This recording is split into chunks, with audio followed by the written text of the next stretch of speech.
Qué gusto tener la oportunidad de analizar este tema junto a nuestro buen amigo, el doctor Ángel Rafael Tortolero Leal, profesor investigador titular en la UNERC, directamente desde Caracas, Venezuela. Paisano, un placer que estés de nuevo con nosotros para este tema que definitivamente es neurálgico y hay que exponerlo muy bien para que el mundo conozca qué es lo que está pasando. Ángel, el gobierno venezolano, a través de sus fuerzas de seguridad, anuncia que la situación en Caracas frente a desmanes puntuales de grupos delictivos está siendo controlado. El presidente Maduro acusa una vez más a la ultraderecha respaldada por Estados Unidos y Colombia de estar detrás de estos enfrentamientos en Cota 905 y en otras barriadas populares de la capital venezolana. ¿Por qué este intento de desestabilización en este momento, Ángel? ¿Hay algún motivo en particular para que ocurra en este tiempo, cuando más bien los partidos políticos, incluyendo los de oposición, se preparan para escoger candidatos a las elecciones regionales que tendrán lugar a fin de año? ¿O lo ves como otro intento más de tantos intentos fracasados que no pasará de lo ocurrido hasta ahora? ¿Cómo ves la situación? Cuéntanos, bienvenido. Bueno, muchísimas gracias por tu participación. Como siempre, agradecido a tu gentileza y a la gentileza de Span TV que está pendiente. Por favor, un placer. Fíjense ustedes, no lo digo con mucha alegría como otras oportunidades, sí. Perdón lo lacónico del discurso, porque estoy muy dolido y me siento muy conmovido, porque uno no se cansa, uno frente a la muerte tiene una posición muy seria. Claro. Y sobre todo cuando hay gente inocente que va cayendo. Por supuesto. Y son los que pagan, como decimos en venezolano, los platos rotos. En el banquete, los que pagan los platos rotos siempre son los que menos tienen que ver con eso. Mientras que los criminales y los paramilitares se complotan a ir en contra para provocar el caos dentro de la ciudad de Caracas. Ahora, rápidamente, asesinan al presidente de Haití, se reúne el jefe del Comando Sur en Colombia, sale esta embestida de los grupos delincuenciales, y eso entre comillas, que son grupos paramilitares formados en Colombia, en su mayoría los grupos, cuando son exportados a los barrios caraqueños. Caracas está sitiada por grandes barriadas. Los que han venido a la ciudad capital saben bien que es un valle y que el valle está circundado por unas grandes barriadas históricas en este país, producto de los desmanes de una Venezuela petrolera que nunca los ha atendido y que la revolución ha ido atendiendo paulatinamente. Sí.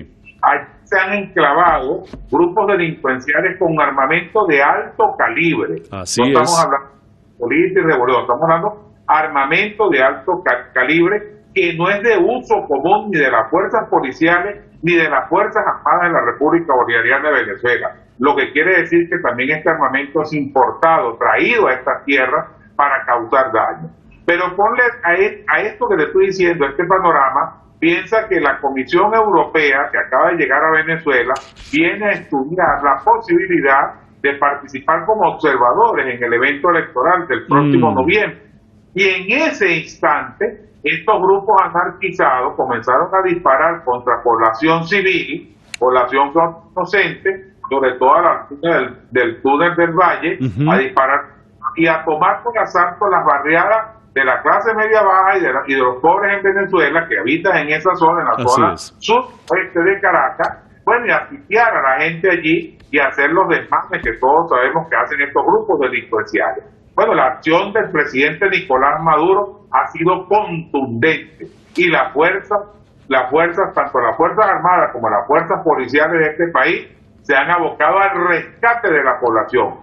Hay un acto particular que uno lo cuenta y como la noticia ha sido muy rápida, no ha habido tiempo de que lo saquen en la prensa internacional. Cerrar un túnel completo de más de 3 kilómetros con gente adentro y bajo fuego los tuvieron sometidos allí. Fue la fuerza policial a rescatarlo.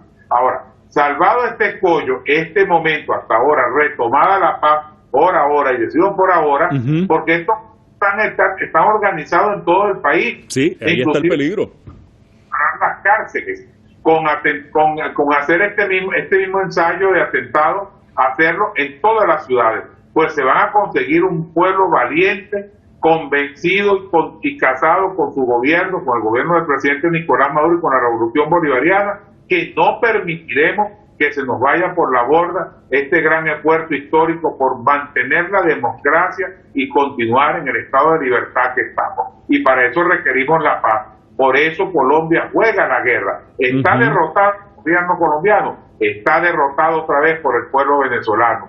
Pero ellos seguirán haciendo sus intentos fallidos porque viven de la guerra y para la guerra, porque eso le produce dinero. Entienden que no se llaman mercenarios ahora, sino contratistas, y cobran por ese tipo de trabajo. Por ese tipo de trabajo. Fíjate tú que quería caer específicamente en el punto que estabas tratando ahora y quisiera que en este minutito que nos queda ahondar un poquito más en ello. ¿Consideras realmente, Ángel, imparable, inevitable, que las fuerzas de seguridad venezolanas vivan combatiendo todas las iniciativas de desestabilización desde Colombia con apoyo estadounidense sin que haya un respeto, sin que haya un entendimiento hacia el pueblo venezolano, hacia el gobierno electo por ese mismo pueblo? ¿No les es suficiente a Estados Unidos con las criminales sanciones que le impone al pueblo venezolano, que mantiene la economía y la calidad de vida de la población en una condición cada vez más crítica? ¿Cómo lo ves de aquí al corto y a mediano plazo?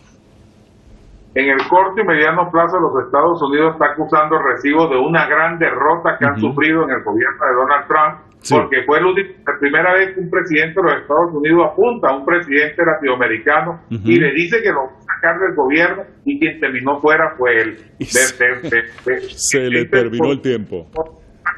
Rápidamente, para que entendamos el contexto internacional de esta emboscada, que fue emboscada contra Venezuela, está el hecho de que se está reconstruyendo o está emergiendo un mundo con mucha fortaleza y con grandes alianzas: Irán, China, Rusia, Turquía, y para ustedes contar, más de las 3/4 partes del planeta se alinean por la paz, se alinean por la solidaridad y la complementariedad y por el respeto a las autonomías, lo que llamamos nosotros la autodeterminación de los pueblos. Y esa es otra derrota para los Estados Unidos. Súmale a ello de que gran parte del planeta ya no comercia en dólares, pues está bajando la intensidad del comercio en dólares. Y siendo Venezuela un país productor de petróleo en muy malas condiciones en este momento, pero con grandes potencialidades mineras, pecuarias, agrícolas y petroleras, ellos no quisieran perder la posibilidad de ponerle la mano a Venezuela, que para la síntesis que hacen desde el Pentágono es ponerle la mano a América Latina completa, por lo menos a Sudamérica. Fracasaron en Bolivia, han fracasado en Venezuela y fracasarán en Colombia y en Brasil, porque fracasaron también con Argentina, que retornó a la senda del progresismo como la única senda para dar la mayor suma de felicidad posible a su pueblo. El problema es político, el problema es la guerra por los medios y la guerra por la vía del mercenariado, que es la guerra con la utilización de la delincuencia, vamos a decir, anteriormente común, pero ahora asesina, altamente drogada y dispuesta a matar. Altamente peligrosa y altamente armada. Sí, señor, esa es la cruda realidad de la situación. Lo cierto del caso es que Venezuela pues deberá seguir sorteando escollos por parte de un Estados Unidos malherido, maltrecho, golpeado, humillado, y bueno, y pare usted de contar. Afortunadamente, pues la situación en Venezuela, la Fuerza Armada, la Fuerza Policial ha rescatado a la población venezolana de estos criminales, de estos delincuentes, de estos paramilitares, en su mayoría colombianos, exportados a barrios caraqueños con armamento de alto calibre. Y lo más grave de la situación, que es un armamento de alto calibre importado. Quiere decir que obviamente pues el armamento viene de fuera, el armamento viene de los grandes poderes que buscan la desestabilización en el país suramericano, sea como sea.